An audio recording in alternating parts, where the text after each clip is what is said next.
All right, let's jump right into a fascinating puzzle from the Old Testament. We're going to look at why two huge sections of the Bible basically seem to tell the exact same story. Have you ever been reading the Bible and just gotten this weird sense of déjà vu? If you have, especially when you hit the books of Kings and then Chronicles, you're not going crazy. There's this massive overlap of stories about Israel's kings. And the big question is, why? I mean, is this just some ancient copy-paste error?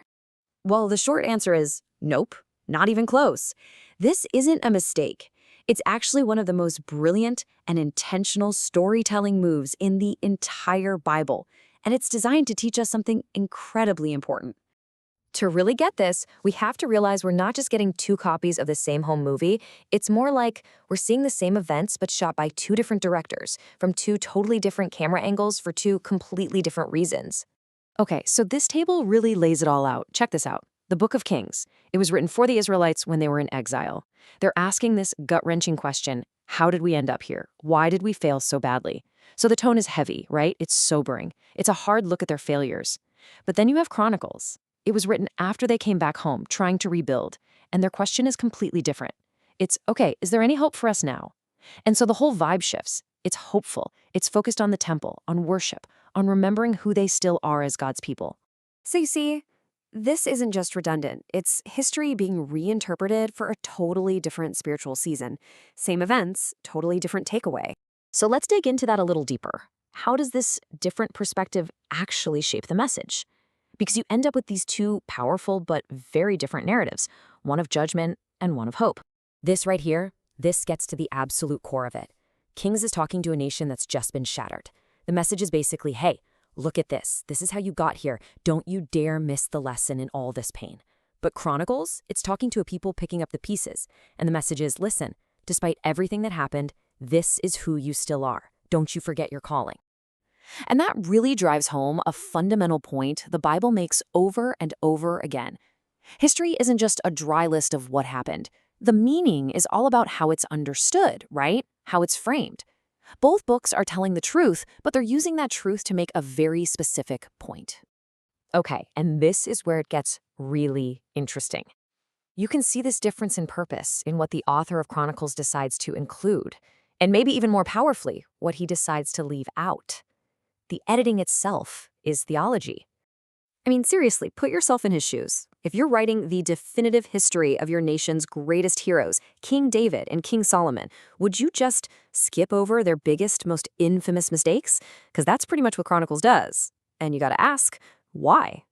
It's actually kind of jaw-dropping when you see the list. David's whole scandal with Bathsheba and the murder of her husband? Gone. Not in Chronicles.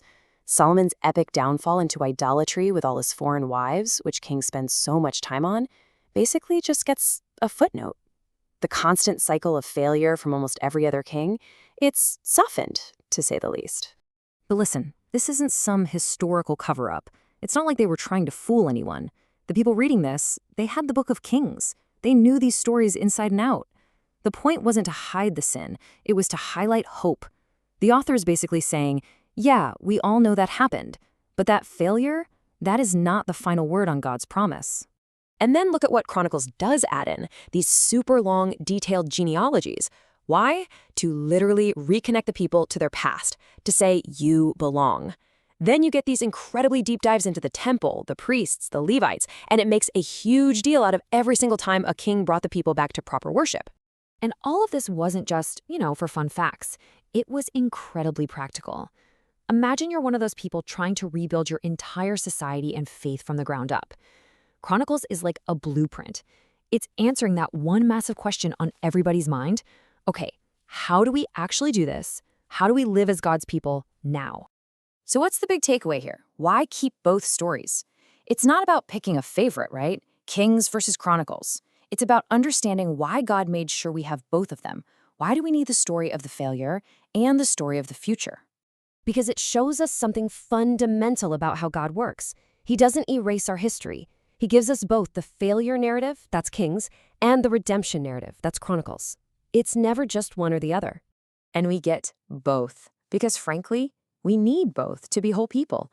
We absolutely need the sobering, honest truth of our past failures to keep us humble, but we desperately need the hope-filled promise of who we are and where we're going in Him. And this is the moment where this whole thing, this ancient literary structure, stops being just a cool Bible fact and becomes incredibly personal. Because the Bible isn't just telling us Israel's story, it's teaching us how to read our own stories. Just think about your own life for a second. You have a king's version of your story, don't you? It's the story of where you failed, the mistakes you made, the very real consequences you faced. It's your story of brokenness, and it's true.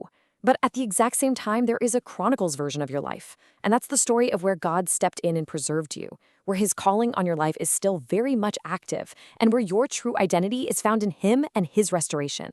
And here is the absolute knockout punch, the whole point of this. Both of those stories are true at the same time. The Chronicles version of your life doesn't pretend the King's version never happened. Real, authentic hope isn't about ignoring your failures. It's about knowing deep in your bones that your failure doesn't get the last word. That's the message that Chronicles is just screaming at us from thousands of years ago. It boils down to this one beautiful, powerful truth. Failure does not cancel covenant. So I'll just leave you with this to chew on.